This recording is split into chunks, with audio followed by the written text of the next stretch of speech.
All right.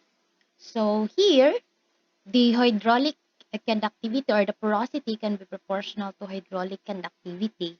So if we have a soil with higher porosity or with high porosity, an example of this are clay soils. So clay soils have high porosity because they have smaller particles, and the small particles will create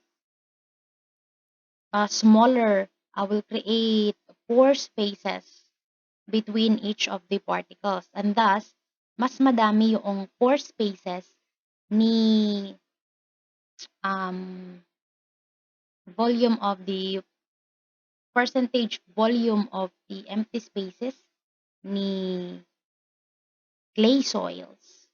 Yan. Compared to other um, other soil texture like silt or sand.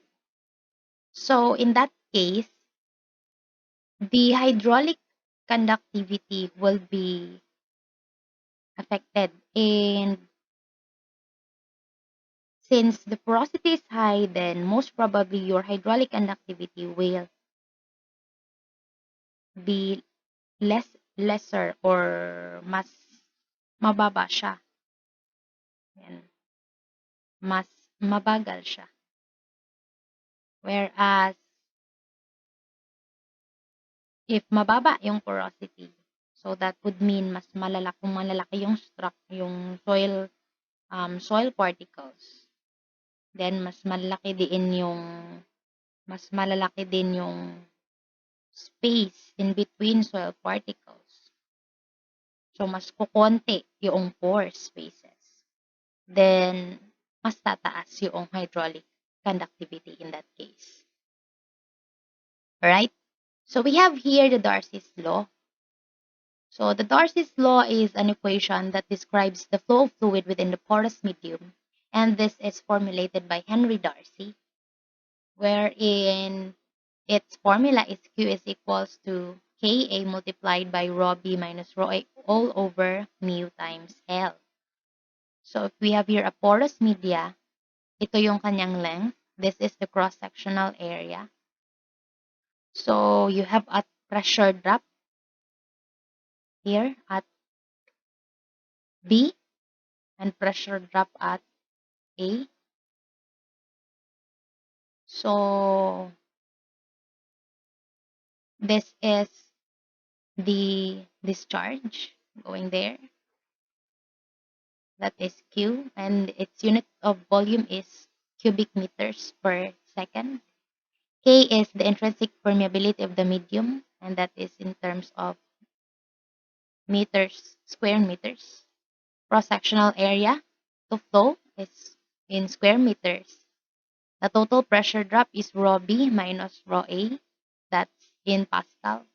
And the mu here is the viscosity, and L is the length over which the pressure drop is taking place. So if you have a permeability which is high, then the total discharge will be also high. You have a low intrinsic permeability, low value intrinsic permeability, then the discharge will also be lower. So this intrinsic permeability depends on the type of the porous media or the porous medium. So the Darcy's law is only valid for slow viscous fluid. However, most groundwater flow cases fall in this category. So when you're going to study groundwater flow, then you will be dealing with the Darcy's law. Right? So we come now to moisture content. And the moisture content is basically the amount of water present in a given amount of soil. So kung gaano kadami yung tubig na present na meron doon sa isang soil. And by gravimetric method, this is the conventional method, how do you how do we solve for the moisture content? So we get the fresh weight and we obtain the oven dried weight. So for a soil sample is oven dried at 105 degrees centigrade until its weight does not vary. So po pwedeng i-oven dry mo siya ng 24 hours, then timbangin mo ulit. O after, siguro pwedeng hatiin, pwedeng after 12 hours, timbangin mo. Tapos timbangin mo ulit after 24 hours. Pag nag-change pa siya, then timbangin mo ulit siya after 1 hour. Pwedeng every hour or depende sa convention na isiset mo. As long as yung weight niya ay hindi magva-vary, then yun na yung i-consider mo na oven-dried weight. So the oven-dried weight is the weight wherein the sample does not vary anymore pag tinimbang. So an example of this, how to get the moisture content is, we have here a fresh weight of the soil sample. Weight is 200 grams. Then after oven drying to 105 degrees centigrade, its weight is 150 grams. So what is the moisture content of the sample? So this, we assume here that si 150 ay siya na yung oven dried weight. So simply applying the formula, the moisture content is 100 multiplied by fresh weight minus oven dry weight all over the oven dried weight. And our fresh weight is 200 minus oven dry weight is 150 all over 150. And so we have a moisture content of 33.33%.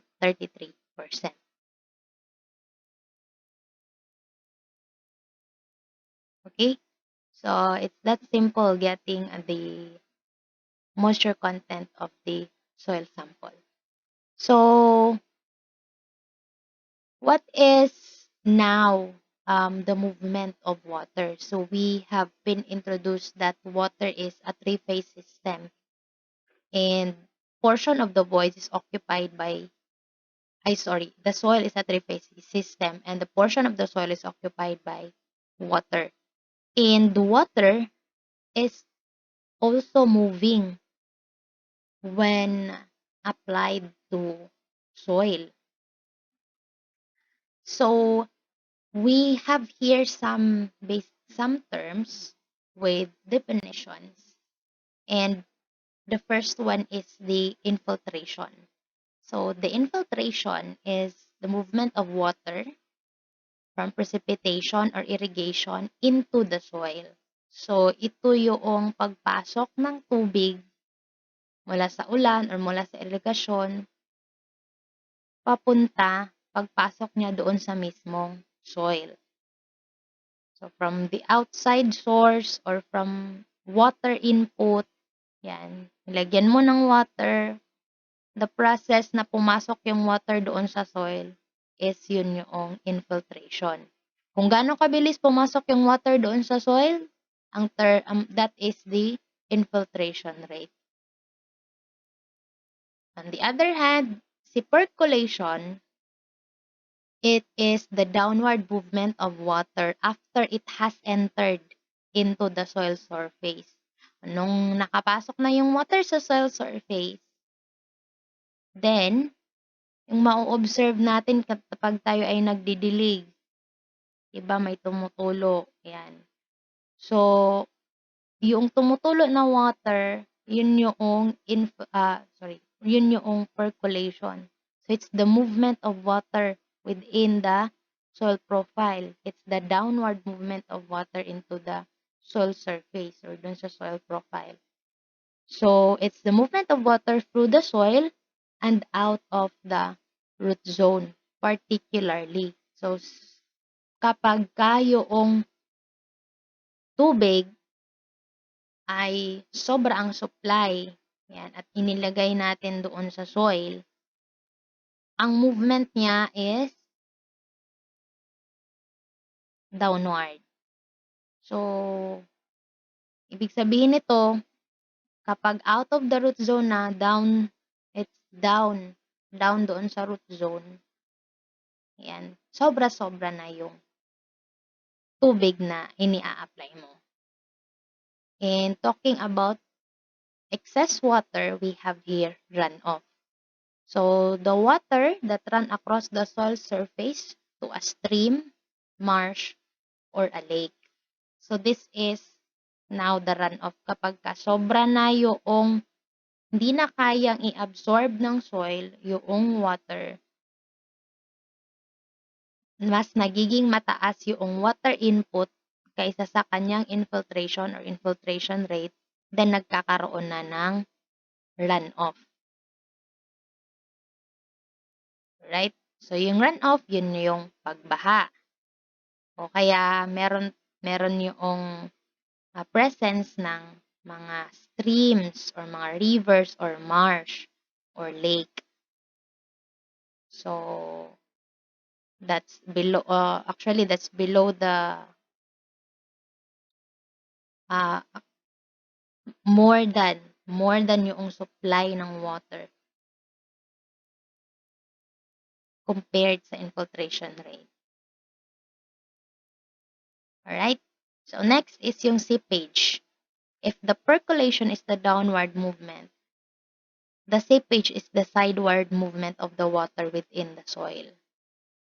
So, yung tubig ay tumatakbo din ng patagilid. So, that is what we call as the seepage. So, kaya pag mapapansin nyo sa isang basa na lupa, pag naglagay kayo ng tubig, kahit sa portion lang na yun kumakalat, yung tubig pa sideward. So, that is seepage. Okay, last but not the least, we have the capillary rise. And this is the upward movement of water through and within the soil profile. So,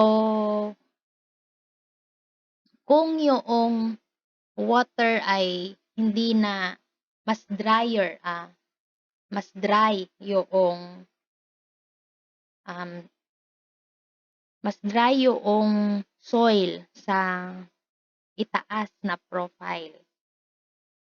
So, ang tendency, yung water na nasa baba ng soil profile ay aangat.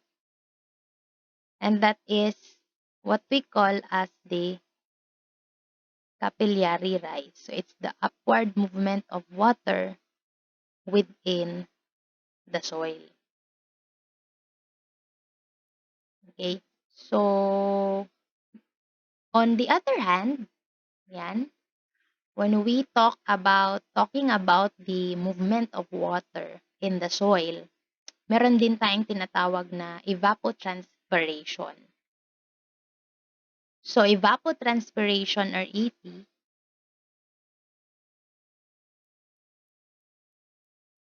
and evapotranspiration or ET is the sum of evaporation and transpiration.